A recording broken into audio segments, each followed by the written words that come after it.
This is a wedding barn. In case you ain't heard of wedding barns, they're kind of popular down here in the south, Florida especially. And this particular one here is close to my house, within 300-400 yards. And just look what Milton did to this wedding barn. In the wedding barn, there's one wall standing. It only had one wall on the south end, and it's still standing. But the roof is caved in.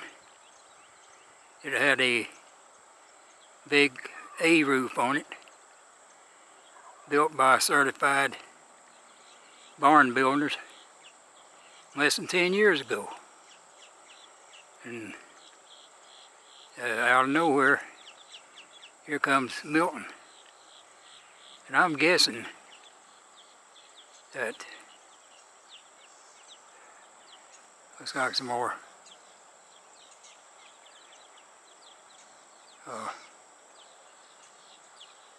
debris right there from the wedding barn.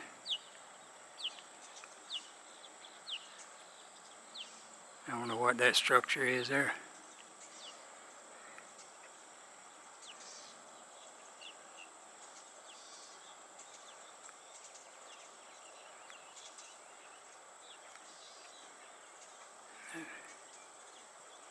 But I estimated the winds here, this is about 20 miles from the coast. So I think the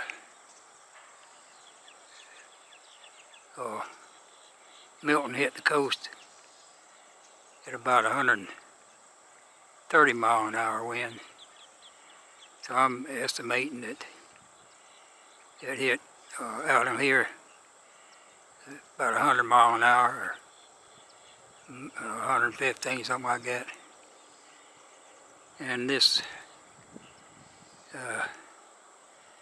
and the only thing I can say is, this structure had no line of trees or anything in front of it to deflect the wind. The only reason I could see why it got torn down.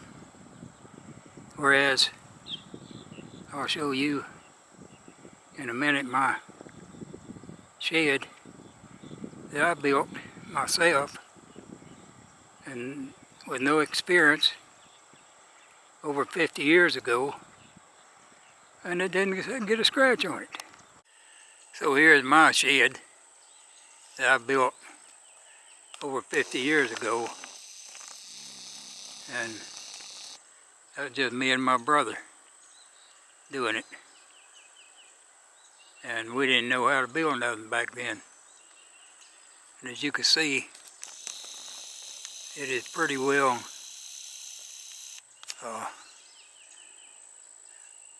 obscured by these trees here,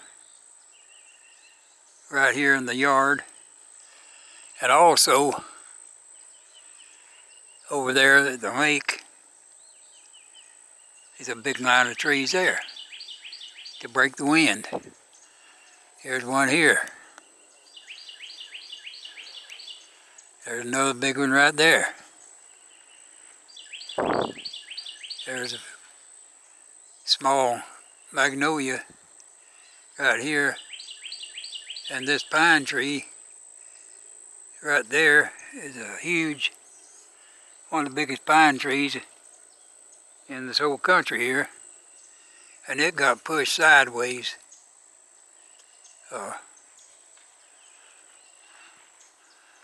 as you could kind of see here.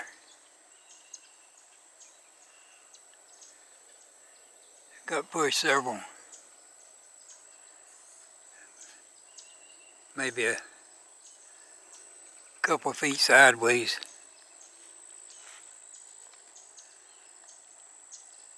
but sometimes homemade is better than store-bought. Here's another tree that got pushed sideways, and you can see the roots come up out of the ground here. Small root there, and a big root here. And there's a tree here, I don't even remember the name of it, but it has beautiful yellow blooms. And here's the west end of my shed. And it's all, the walls are all steel sheeting, like they put on roofs. But this stuff's been here for, it's just this steel sheeting. I mean, it's not like the old tin. The tin would rust out, but this stuff over 50 years old and still not rusted out anywhere that I could see. Here's the south side of the shed. And there's the roof. Everything's in good shape. Here was my pride and joy, this guava tree was way up higher in the roof there of the shed. And look what happened to it. It went sideways. So I cut off these limbs. I'm just going to let it go ahead and do what it wants to do from here. And looking from here, I see a guava over there, just about ripe, I do believe.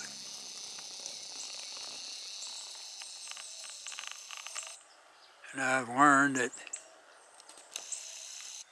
you better get these, you want to eat them, you better pick them as soon as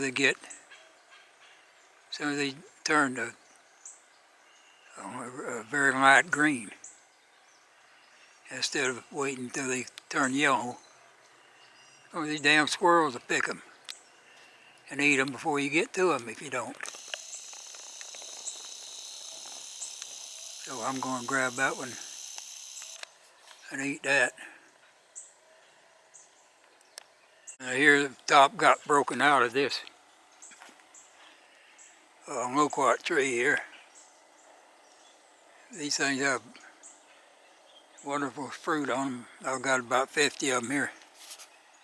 But this one's gone. But I'm glad it was one of these instead of my house. And of course right here is the front of my shed. And I used to operate a business out of this shed here. And I had a porch on over this concrete porch. I had a roof over this concrete porch here. But after I closed my business down, I got rid of this roof. I didn't need it. And as you can see, this shed, all I did was use cross ties, railroad cross ties. And even them is still there after all these years. So, if you want it to last, sometimes you gotta do it yourself.